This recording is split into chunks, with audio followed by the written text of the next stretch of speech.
नमस्कार दोस्तों, जय हिंद। आज की इस वीडियो में हम बात करेंगे भारत के सभी अनुच्छेदों के बारे में।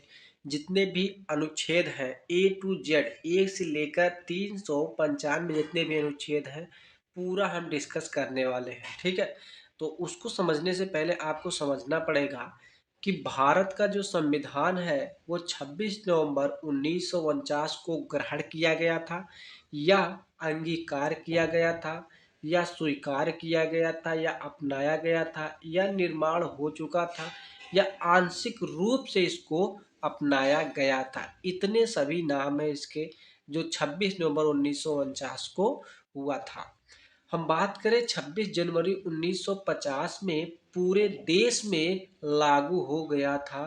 कौन सा बाबू? संविधान लागू हो गया था। ठीक है, अब आपको समझना होगा मूल संविधान और वर्तमान संविधान। देखिए, मूल संविधान जिस समय संविधान बन के तैयार हुआ था उसको हम मूल संविधान कहते हैं, और वर्तमान तो आप ही जानते ही होंगे। ठीक है, तो मूल संविधान में अनुच्छेदों की संख्या 395 थी, और वर्तमान में भी अनुच्छेदों की संख्या 395 है। मूल संविधान में भाग इसके 22 थे, और वर्तमान संविधान में भी 22 भाग हैं। मूल संविधान में अनुसूचियों की संख्या 8 थी, और वर्तमान में अनुसूचियों की संख्या 4 बढ़ गई है, तो 12 हो गई है। ठीक है, तो मूल संविधान और वर्तमान संविधान आपको समझ में आ गया। अब हम बात करें मतलब भाग एक की। तो भाग एक में हम बात करें संघ एवं राज्य क्षेत्र, अनुच्छेद 1 से 4 तक सभी अनुच्छेद आपको कराए जाएंगे। ठीक है, तो अनुच्छेद एक अब हम देखते हैं। भाग एक का अनुच्छेद एक हम देखते हैं, संघ और इसके राज्य के नाम। ठीक है, मतलब राज्यों जो भारत है वो राज्यों का संघ है। अनुच्छेद दो में क्या है बाबू? नए राज्यों के स्थापना का प्रावधान, मतलब नए राज्य जो है, नए राज्यों की स्थापना किस तरीके से किया जाएगा, क्या उसके जो है रीजन होने वाले, क्या उसकी क्राइटेरिया होने वाली, सब अनुच्छेद दो में बताया गया है। अनुच्छेद तीन में बताया गया है राज्यों की सीमा और नाम में परिवर्तन का प्रावधान। राज्यों की सीमा को बढ़ाया या घटाया जा सकता है, उन सभी के प्रावधान इसमें किया गया है। अनुच्छेद चार है, अनुच्छेद एक, दो व तीन में संशोधन संसद के बहुमत से होगा। ठीक है, तो संसद के बहुमत से ही एक, दो और तीन में आप जो है सुधार कर पाएंगे। अब बात करें भाग दो की, तो भाग दो देखिए नागरिकता है, और ये अनुच्छेद 5 से 11 तक आता है। तो अनुच्छेद 5 में क्या है बाबू? संविधान की शुरुआत में नागरिकता का प्रावधान। अनुच्छेद 6 में है पाकिस्तान से भारत आने वाले व्यक्तियों की नागरिकता के बारे में। पूरा जो है उस समय हुआ था कि भारत और पाकिस्तान जब बट गया था, तो पाकिस्तान से कभी लोग भारत में आकर रह रहे हैं, कभी लोग भारत से पाकिस्तान में जाकर रह रहे हैं। तो इस अनुच्छेद में इसी के बारे में बताया गया है। अनुच्छेद 7 में है भारत से पाकिस्तान जाने वालों की नागरिकता का प्रावधान। अनुच्छेद 8 में है भारत के बाहर रहने वाले प्रवासियों के नागरिक के अधिकार, यानी कि एनआरआई।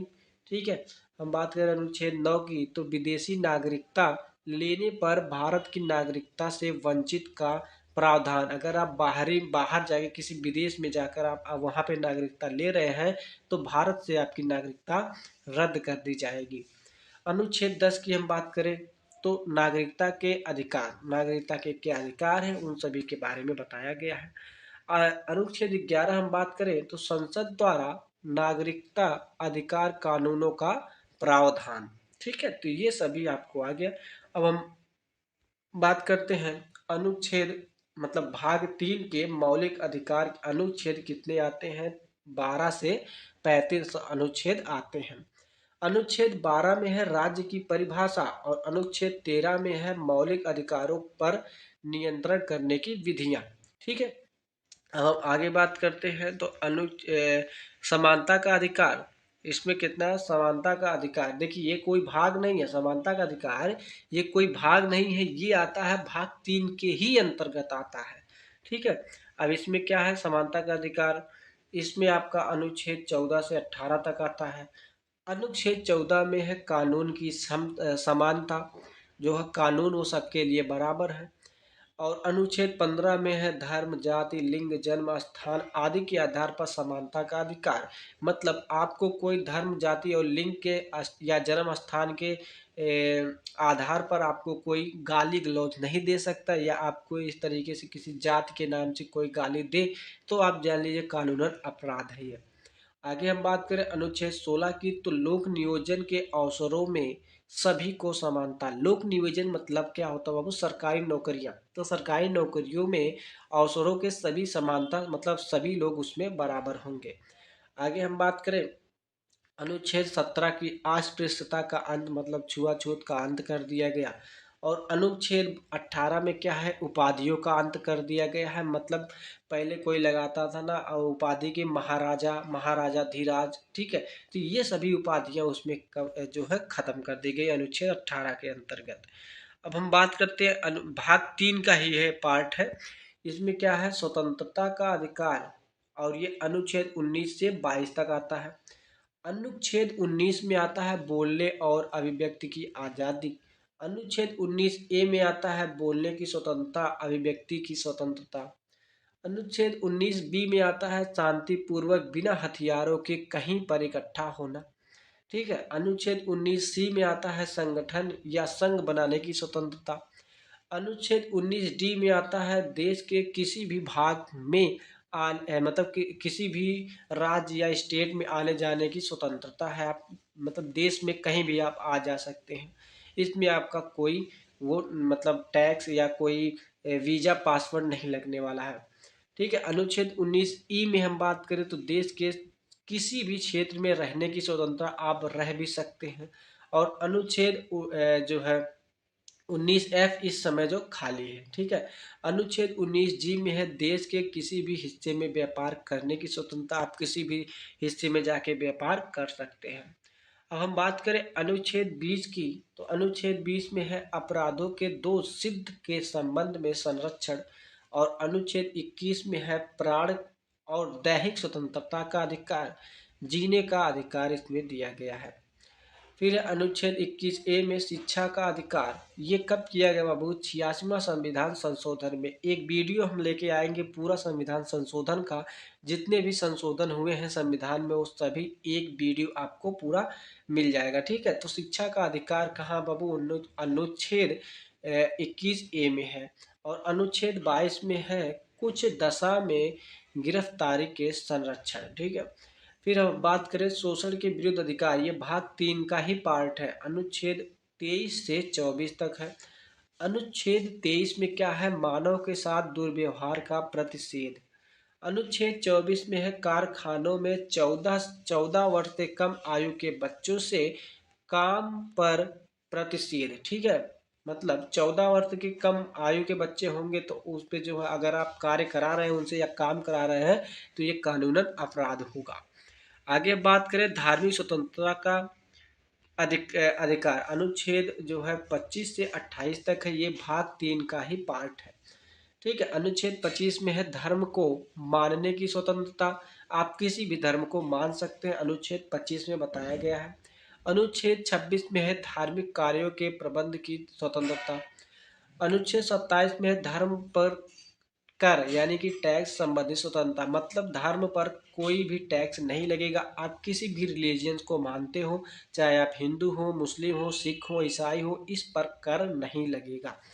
आगे है अनुच्छेद 28, सरकारी शिक्षण संस्थानों में धार्मिक शिक्षा नहीं की जाए। मतलब आप मान लीजिए सरकारी अगर स्कूल है उसमें आप अगर वहाँ का हेड मास्टर जो हिंदू है और हिंदू मतलब वहाँ पे शिक्षा दे रहा है, सनातनी है सनातनी की शिक्षा दे रहा है, क्रिश्चियन है क्रिश्चियन की शिक्षा दे रहा है, तो ये जो है बैन कर दिया गया है किसमें? अनुच्छेद 28 के अंतर्गत।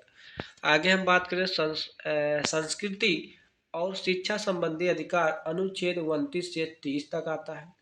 ये भी भाग 3 का ही पार्ट है। अनुच्छेद 29 में है अल्पसंख्यक वर्ग की को उनकी भाषा, लिपि और संस्कृति को संरक्षित रखने के अधिकार।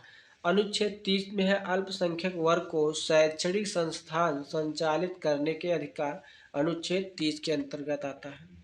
फिर आगे हम बात करें संवैधानिक उपचारों का अधिकार, ये भी भाग 3 में ही आता है। ये अनुच्छेद 32 देखिए, रिट संबंधी प्रावधान, इसको जो है सुप्रीम कोर्ट का जज या हाई कोर्ट का जज इसको जो है रिट को जारी करता है। आगे है अनुच्छेद 33 मौलिक अधिकारों को लागू करने में संसद की शक्ति। आगे है 34 अनुच्छेद 34 में सैन्य क्षेत्र या कानून के समय मौलिक अधिकारों पर प्रतिबंध। अनुच्छेद 35 में है मौलिक अधिकार लागू करने संबंधित प्रावधान। ठीक है, अब हम आगे बात करें भाग 4 की। देखिए अभी तक भाग 3 ही चल रहा था, अब भाग 4 चलेगा। नीति निर्देशक तत्व अनुच्छेद 36 से 52 तक चलेगा। ठीक है, तो अनुच्छेद 36 में क्या है, राज्य की परिभाषा। अनुच्छेद 37 में है वाद योग्य नहीं है। और अनुच्छेद 38 में है राज्य लोक कल्याण में वृद्धि करेगा। और अनुच्छेद 39 में है समान कार्य के लिए समान वेतन समान न्याय। और अनुच्छेद 40 में क्या है बाबू, ग्राम पंचायतों के संगठन का प्रावधान। अनुच्छेद 41 में है सभी नागरिकों को काम या शिक्षा और लोक सहायता पाने का अधिकार होगा। अनुच्छेद 42 में है न्याय संगत और मानव उचित दशाओं। ठीक है, फिर अब हम बात करें अनुच्छेद 43 की, तो अनुच्छेद 43 में है मजदूरी और कुटीर उद्योगों को प्रोत्साहन। अनुच्छेद 44 में है समान नागरिकता या नागरिक संहिता लागू करने का प्रावधान। अनुच्छेद 45 में है अनिवार्य शिक्षा का प्रावधान। अनुच्छेद 46 में है SC ST को आर्थिक हित। और अनुच्छेद 47 में है लोक स्वास्थ्य में सुधार का कर्तव्य। और अनुच्छेद 48 में है पशुपालन और कृषि का प्रावधान।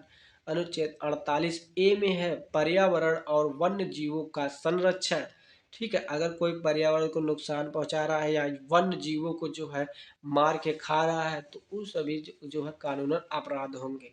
आगे है अनुच्छेद 49, तो राष्ट्रीय स्मारक का संरक्षण, यानी कि जो राष्ट्रीय जो मतलब भारत की दृष्टि से अगर देख लिया, जो राष्ट्रीय स्मारक है उसको जो है कोई क्षति पहुंचा रहा है तो ये कानूनन अपराध है। फिर हम बात करें अनुच्छेद 50 की, कार्यपालिका और न्यायपालिका से विभाजन। जो कार्यपालिका है और न्यायपालिका को अलग कर दिया गया है। जैसे कि जो न्याय है और कार्यपालिका क्या है बाबू, जैसे कि बड़े बड़े नेता विधायक हो गए, PM CM जो है MLA, ये सब जो विधायक हो गए, ये सभी को अलग कर दिया गया न्यायपालिका से, क्योंकि नहीं तो यहाँ पे भी आपका जो है दबदबा चलना लगेगा। तो यहाँ पे भी जो है न्याय और कार्यपालिका को अलग इसलिए कर दिया गया है। ठीक है, अनुच्छेद 51 में कहा गया है अंतर्राष्ट्रीय शक्ति और सुरक्षा संबंधित प्रावधान। अंतर्राष्ट्रीय शांति और सुरक्षा संबंधी प्रावधान अनुच्छेद 51 में कहा गया है। अब हम आगे बात करते हैं भाग 4A को देखते हैं। भाग 4A में क्या है बाबू, मौलिक कर्तव्य अनुच्छेद 51A। ठीक है, और भाग 5 में हम देखते हैं अनुच्छेद 52 से 151 तक है। देखिए अनुच्छेद 52 में है भारत के राष्ट्रपति का उल्लेख। अनुच्छेद 53 में है संघ और कार्यपालिका संबंधित शक्तियां राष्ट्रपति के निहित होंगी। अनुच्छेद 54 में है राष्ट्रपति के निर्वाचन मंडल। अनुच्छेद 55 में है राष्ट्रपति के निर्वाचन संबंधी प्रक्रिया। अनुच्छेद 56 में है राष्ट्रपति का कार्यकाल। अनुच्छेद 57 में है राष्ट्रपति के पुनर्निर्वाचन। और अनुच्छेद 58 में है राष्ट्रपति की योग्यता। अनुच्छेद 59 में है राष्ट्रपति पद की शर्तें। अनुच्छेद 60 में है राष्ट्रपति द्वारा शपथ। और अनुच्छेद 61 में है राष्ट्रपति पर महाभियोग संबंधित प्रावधान। अनुच्छेद 62 में है राष्ट्रपति पद की रिक्त को भरने के लिए निर्वाचन। और अनुच्छेद 63 में है उपराष्ट्रपति के पद का उल्लेख। और अनुच्छेद 64 में है भारत का उपराष्ट्रपति राज्यसभा का जो है पदेन सभापति होगा। ठीक है, अब हम बात करें अनुच्छेद 65 की, तो अनुच्छेद 65 में है आपका राष्ट्रपति नहीं होने की स्थिति में उपराष्ट्रपति राष्ट्रपति के तौर पर कार्य जो है करेगा। ठीक है, कार्य करेंगे। आगे है अनुच्छेद 66 में, तो उपराष्ट्रपति का निर्वाचन इसमें बताया गया है। और अनुच्छेद 67 में है उपराष्ट्रपति के कार्यकाल का उल्लेख। और अनुच्छेद 68 में है उपराष्ट्रपति पद की रिक्त को भरने के लिए निर्वाचन। और अनुच्छेद जो है 59 में क्या है बाबू, 69 में क्या है, राष्ट्रपति की शपथ का उल्लेख। अनुच्छेद 70 में है राष्ट्रपति के कर्तव्य, और अनुच्छेद 71 में है राष्ट्रपति व उपराष्ट्रपति निर्वाचन का विषय, और अनुच्छेद 72 में है राष्ट्रपति द्वारा क्षमादान की शक्ति। और मतलब कोई भी मुजरिम है उसको राष्ट्रपति के नज़र में जो है ठीक ठाक मतलब व्यवहार करता है तो राष्ट्रपति उसको जो है माफ माफ करवा देता है। अगर आपको मृत्यु दंड मिला है तो राष्ट्रपति उसको क्षमादान कर सकता है। जैसे है अनुच्छेद 73 में संघ की कार्यपालिका शक्ति के विस्तार का उल्लेख। अनुच्छेद 74 में है राष्ट्रपति को सलाह देने के लिए मंत्रिपरिषद का उल्लेख। और अनुच्छेद 75 में है मंत्रियों से संबंधित अन्य अनुच्छेद 74 में है राष्ट्रपति को सलाह देने के लिए मंत्रिपरिषद का उल्लेख। और अनुच्छेद 75 में है मंत्रियों से संबंधित अन्य उपबंध। ठीक है। अनुच्छेद जो है 76 में है भारत के महान्यायवादी का उल्लेख। और अनुच्छेद 77 में है भारत सरकार के द्वारा या भारत सरकार के कार्य का संचालन संबंधित जो है उल्लेख दिया गया है। आगे हम बात करें अनुच्छेद 78 की, तो राष्ट्रपति को जानकारी देने के लिए प्रधानमंत्री के कर्तव्य। और अनुच्छेद जो है 79 में है संसद के गठन का उल्लेख। अनुच्छेद 80 में है राज्यसभा का उल्लेख। अनुच्छेद 81 में है जो है राज्य लोकसभा का उल्लेख। ठीक है। आगे है अनुच्छेद 82 में है प्रत्येक जनगणना के बाद सीटों का पुनः समायोजन। और अनुच्छेद 83 में है संसद के सदन की अवधि का उल्लेख।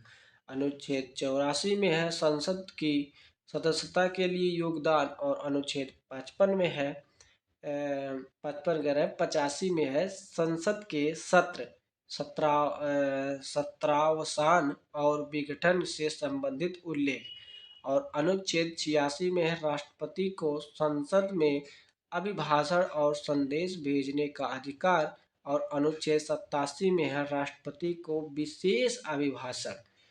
ठीक है। और अनुच्छेद 88 में है महान्यायवादी के अधिकार। और अनुच्छेद 89 में है राज्यसभा का सभापति और उपसभापति का उल्लेख। और अनुच्छेद 90 में है राज्यसभा के उपसभापति का पद से हटाए जाने का उल्लेख। और अनुच्छेद 91 में है सभापति के रूप में कार्य करने तथा कर्तव्य का पालन करने की उपसभापति या अन्य व्यक्तियों की शक्ति का उल्लेख। ठीक है।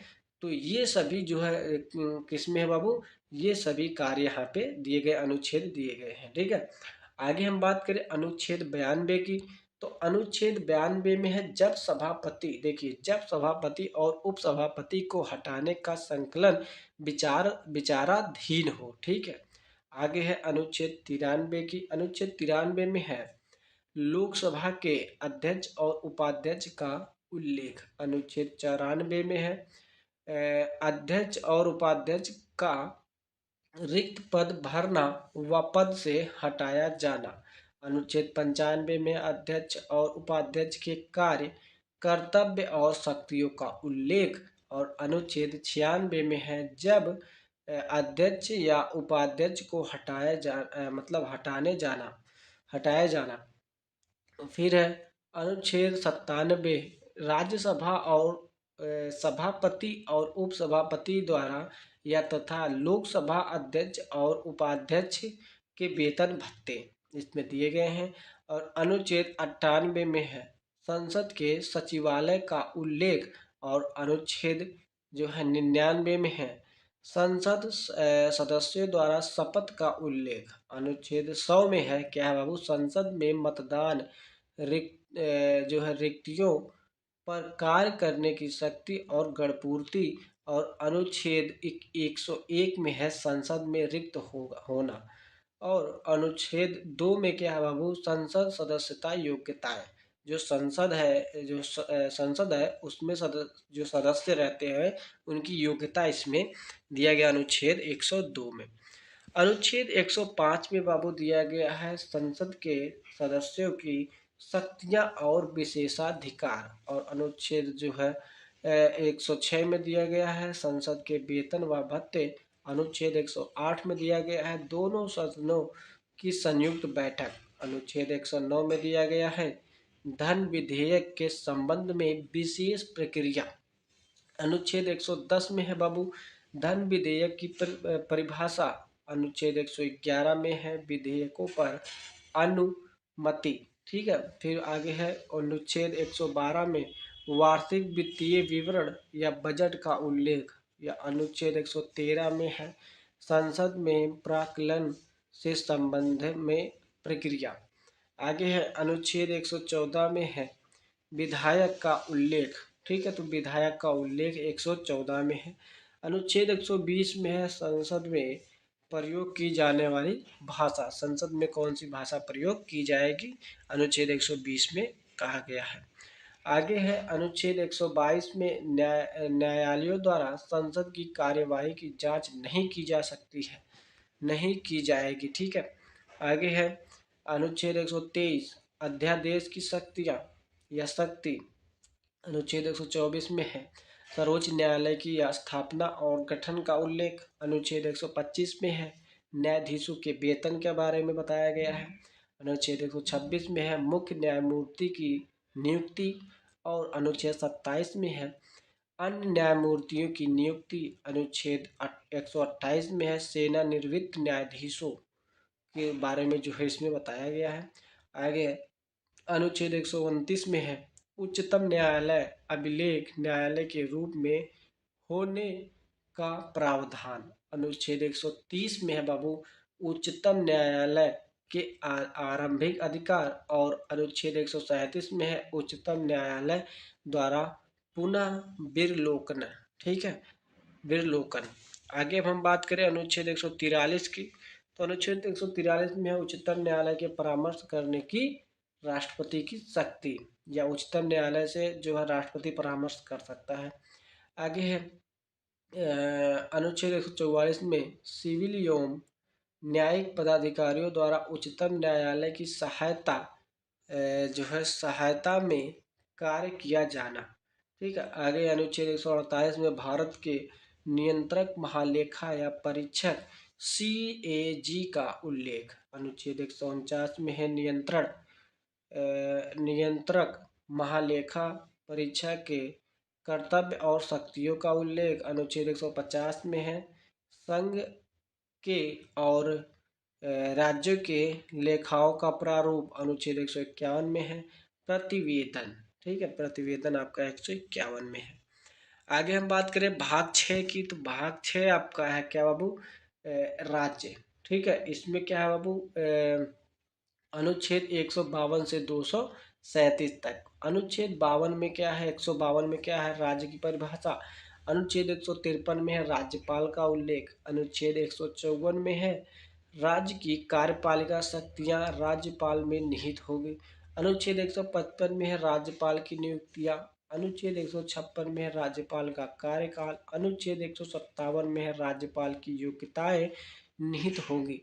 और अनुच्छेद 158 में है राज्यपाल के पद की शर्तें। 159 में है राज्यपाल की शपथ का उल्लेख।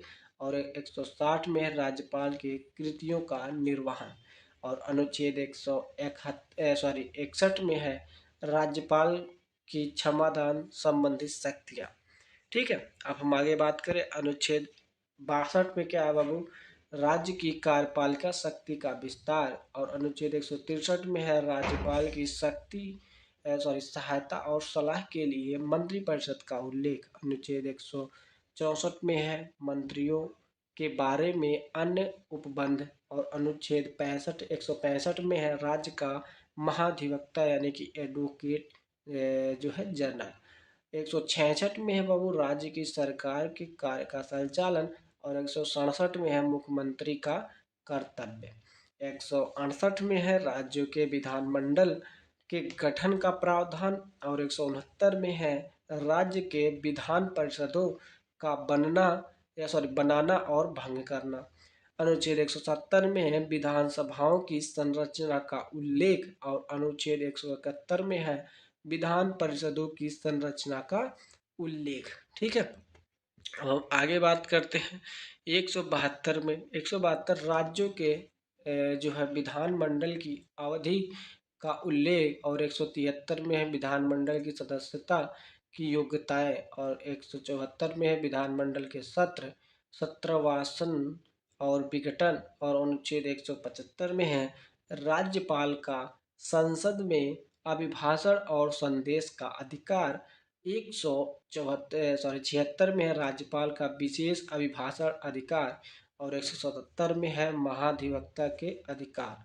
178 में है विधानसभा के अध्यक्ष और उपाध्यक्ष का उल्लेख, ठीक है।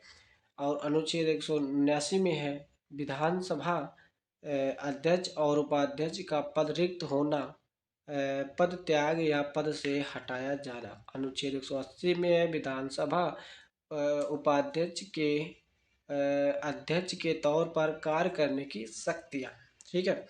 अब हम आगे बात करें तो 181 में बाबू क्या है, 181 में है अध्यक्ष एवं उपाध्यक्ष को हटाने का उल्लेख, और विधान परिषद का सभापति और उपसभापति 182 में है।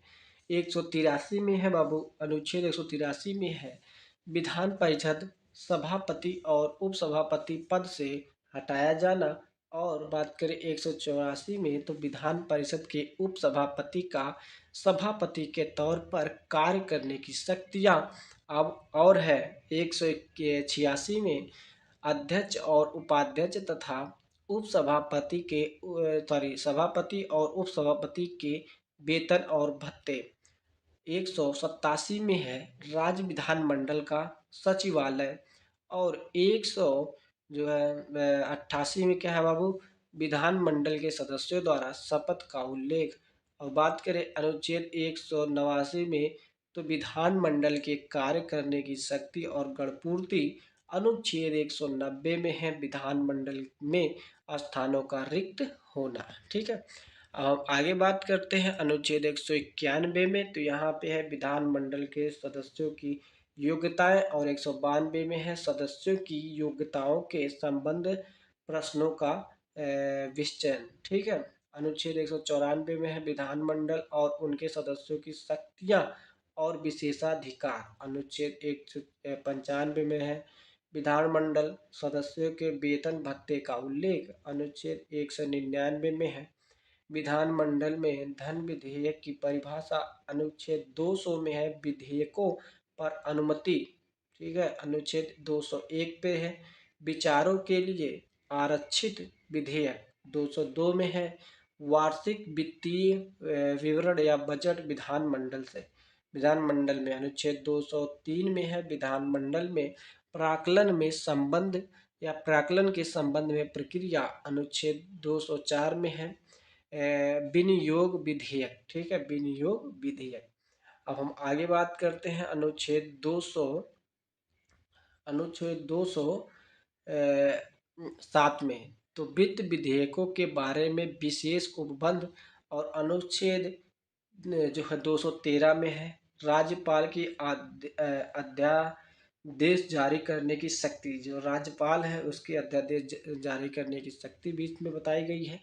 और अनुच्छेद 214 में है राज्यों के लिए उच्च न्यायालय का प्रावधान। अनुच्छेद 215 में है उच्च न्यायालय का अभिलेखन या अभिलेख न्यायालय होना। और अनुच्छेद 216 में है उच्च न्यायालयों के गठन का उल्लेख। अनुच्छेद 217 में है उच्च न्यायालय के न्यायाधीशों की नियुक्ति और शर्तें। अनुच्छेद 218 में है जो है सर्वोच्च न्यायालय के संबंधित उपबंध। और अनुच्छेद 219 में है उच्च न्यायालय के अधिकारों की शपथ, ठीक है, न्यायाधीशों की शपथ है, उच्च न्यायालय के न्यायाधीशों की शपथ। अनुच्छेद 221 में है उच्च न्यायालय के न्यायाधीशों का वेतन। अनुच्छेद 223 में है मुख्य न्यायाधीशों की नियुक्ति। अनुच्छेद 224 में है अन्य न्यायाधीशों की नियुक्ति। 225 में है उच्च न्यायालयों के अधिकार। अनुच्छेद 26 में है उच्च न्यायालय द्वारा रिट जारी करना। और अनुच्छेद 27 में है सभी न्यायालयों के अधीक्षण की उच्च न्यायालय की शक्ति, ठीक है, अनुच्छेद 227 में। अनुच्छेद 228 में है कुछ मामलों में उच्च न्यायालय का अंतरण का उल्लेख, और अनुच्छेद 230 में है उच्च न्यायालयों की अधिकारिता का संघ राज्य क्षेत्रों का विस्तार। अनुच्छेद 231 में दो या अधिक राज्यों के लिए एक ही उच्च न्यायालय की स्थापना करना। ठीक है। और अनुच्छेद 33 में है 233 में है जिला न्यायाधीशों की नियुक्ति का प्रावधान। 233 में जिला न्यायाधीशों की नियुक्ति का प्रावधान है। और अनुच्छेद 235 में है अधीनस्थ न्यायालय पर नियंत्रण। ठीक है। अब हम आगे बात करें भाग 7 और भाग 8 के बारे में। तो अनुच्छेद संघ व राज्य क्षेत्र। ठीक है। अनुच्छेद 7, 8 है। इसमें अनुच्छेद भाग 7 और 8 है संघ व राज्य क्षेत्र। अनुच्छेद 239 से 242 के बीच आता है। तो अनुच्छेद 239 में है संघ राज्य क्षेत्रों के प्रशासन का उल्लेख। अनुच्छेद 240 में है कुछ संघ राज्य क्षेत्रों के लिए भी नियम बनाने की राष्ट्रपति की शक्तियां हैं। और अनुच्छेद 241 में संघ राज्य क्षेत्रों के लिए उच्च न्यायालय का प्रावधान भी किया गया है। आगे है भाग 9 और 10। देखिए भाग 9 और 10 अनुच्छेद 243 पंचायतों का उल्लेख। और अनुच्छेद 244 का है बाबू अनुसूचित क्षेत्रों और जनजाति क्षेत्रों का प्रशासन। ठीक है। अब आगे हम बात करें अनुच्छेद भाग 11 की। तो संघ और राज्य के बीच संबंध या अनुच्छेद 245 से 263 तक। तो अनुच्छेद 245 में क्या है, संसद द्वारा राज्यों के विधान मंडल द्वारा बनाई गई विधियों का विस्तार। और अनुच्छेद 248 में है अवशिष्ट शक्तियां। अनुच्छेद 252 में है दो या अधिक राज्यों के लिए सहमति से विधि बनाने का संसद की शक्ति। और अनुच्छेद 254 में है संसद द्वारा बनाई गई विधियों और राज्यों के बनाने की संसद की शक्ति। अनुच्छेद 256 में है राज्यों की और संघ की बाध्यता। ठीक है। अब हम आगे बात करते हैं। तो आगे है 257 में कुछ दशाओं में राज्यों पर संघ का नियंत्रण। और 262 में है अंतर राज्यिक नदियों के जल संबंधी विवादों पर न्याय या विवादों का न्याय। और अनुच्छेद 263 में है अंतर्राष्ट्रीय विकास परिषद के गठन का उल्लेख।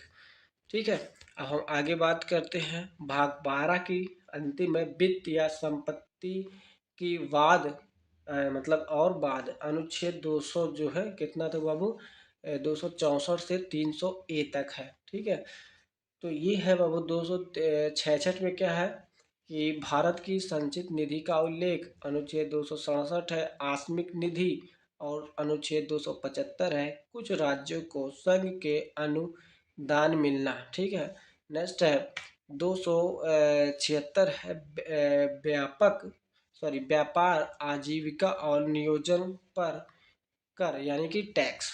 नेक्स्ट है 280 वित्त आयोग का उल्लेख। और अनुच्छेद 281 है वित्त आयोग की सिफारिशें। ठीक है ना। अब हम आगे बात करें तो भारत सरकार द्वारा उधार लेना यानी कि अनुच्छेद 292। अनुच्छेद 293 राज्य सरकार द्वारा उधार लेना। और अनुच्छेद जो है 98 में क्या है 298 में व्यापार करने के अधिकार। और अनुच्छेद 299 में क्या है संविदाएं। और अनुच्छेद 300 में क्या है वो संपत्ति का अधिकार दिया गया है। ठीक है। अब हम आगे बात करें भाग 13 और 14 की। तो भाग 13 और 14 में अनुच्छेद 3 क्या है बाबू भारत देश में व्यापार वाणिज्य और समागम की स्वतंत्रता। और अनुच्छेद 301 में है क्या बाबू संघ या राज्यों की सेवा करने वाले व्यक्तियों की भर्ती और सेवा की शर्तें। और अनुच्छेद 212 में 312 में क्या है अखिल भारतीय सेवाओं का उल्लेख। और 313 में है संक्रमणकालीन उपबंध। और अनुच्छेद 315 में है संघ और राज्यों के लिए लोक सेवा आयोग यानी कि यूपीएससी एंड अदर स्टेट यानी कि पीसीएस का उल्लेख किया गया 315 में। और अनुच्छेद 316 में लोक सेवा आयोग के सदस्यों की नियुक्ति और अवधि। और अनुच्छेद 323 ए में है प्रशासनिक कार्य के लिए अधिकार। ठीक है। अब हम बात करें अनुच्छेद भाग 15 की, तो अनुच्छेद 324 से 329 तक है। अनुच्छेद 324 में चुनाव आयोग द्वारा नियंत्रण के लिए जिम्मेदार होना या मतलब जिम्मेदार होगा। या अनुच्छेद 326 में है लोकसभा और विधानसभा के लिए निर्वाचन। अनुच्छेद 329 में है क्या, निर्वाचन संबंधी मामलों में न्यायालय के हस्तक्षेप का उल्लेख करना।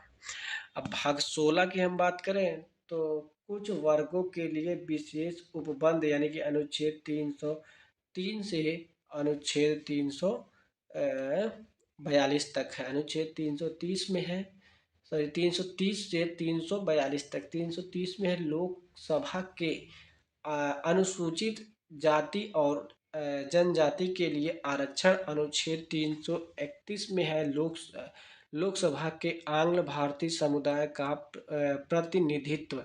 अनुच्छेद 332 में है 32 में है विधानसभा के अनुसूचित जातियों और जनजातियों के लिए आरक्षण का जो है उल्लेख। और अनुच्छेद 338 ए में है अनुसूचित जनजाति यानी कि एसटी के लिए राष्ट्रीय आयोग। अनुच्छेद 338 बी अन्य पिछड़ा वर्ग यानी कि ओबीसी के लिए राष्ट्रीय आयोग।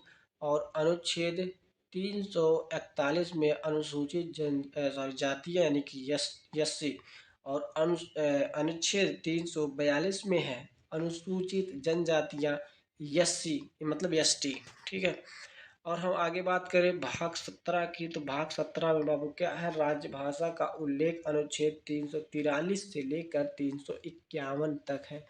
अनुच्छेद 343 में है संघ की राज्य भाषा का उल्लेख। और अनुच्छेद 344 में है राज्य भाषा के संबंध में आयोग और संसद की समिति का वर्णन। और अनुच्छेद 345 में है राज्यों की राज्य भाषा। और अनुच्छेद 346 में है संघ और राज्य का दो राज्यों के बीच पत्राचार की जो है राजभाषा।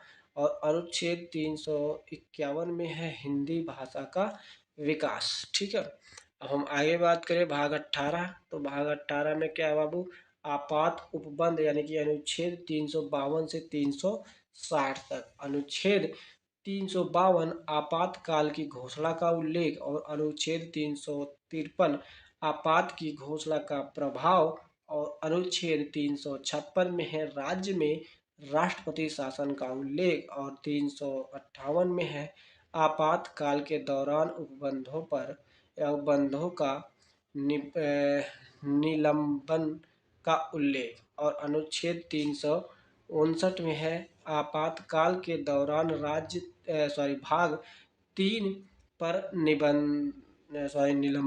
ठीक है। अब है अनुच्छेद 360 में क्या है, वित्तीय आपातकाल के बारे में उपबंध। ठीक है। आगे हम बात करें भाग 19 की, तो 361 से 367 तक है। 361 में राष्ट्रपति राज्यपाल और राजपूतों का संरक्षण।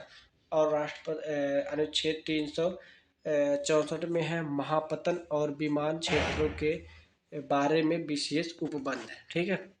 आगे हम बात करें भाग 20 की, तो भाग 20 में अनुच्छेद 368 में क्या है बाबू, संविधान संशोधन का प्रावधान 368 में है। ठीक है।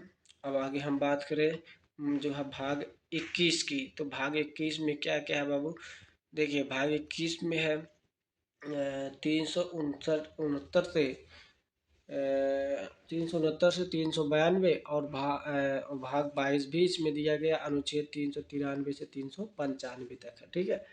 यहाँ पे है 369 में क्या है बाबू, राज्य सूची के कुछ विषय के संबंध में संसद को कानून बनाने की शक्ति। और 370 में है जम्मू कश्मीर के संबंधित प्रावधान, तो जम्मू कश्मीर से संबंधित प्रावधान 370 में है।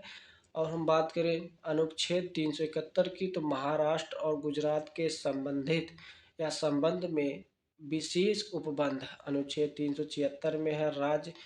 उच्च न्यायालय के न्यायाधीशों के बारे में उपबंध अनुच्छेद 377 में है। भारत में नियंत्रक महालेखा परीक्षा के बारे में अनुच्छेद 368 में है, 78 में है। लोक सेवा आयोग के बारे में उपबंध और अनुच्छेद 393 में है, संक्षिप्त नाम का वर्णन। और अनुच्छेद 395 में है, निरसन। ठीक है, तो ये अपना लास्ट स्लाइड था। तो उम्मीद करता हूँ कि वीडियो आपको पसंद आया होगा और इतना मेहनत करने के बाद एक लाइक जरूर कर दीजिएगा। उम्मीद करता हूँ कि सारी चीज़ें आपको समझ में आई होंगी। एक बार आप इसको नोट जरूर कर लीजिएगा, तभी आपको समझ में आएगा। तो मिलते हैं नेक्स्ट वीडियो में नेक्स्ट टॉपिक के साथ। तब तक के लिए जय हिंद, जय भारत।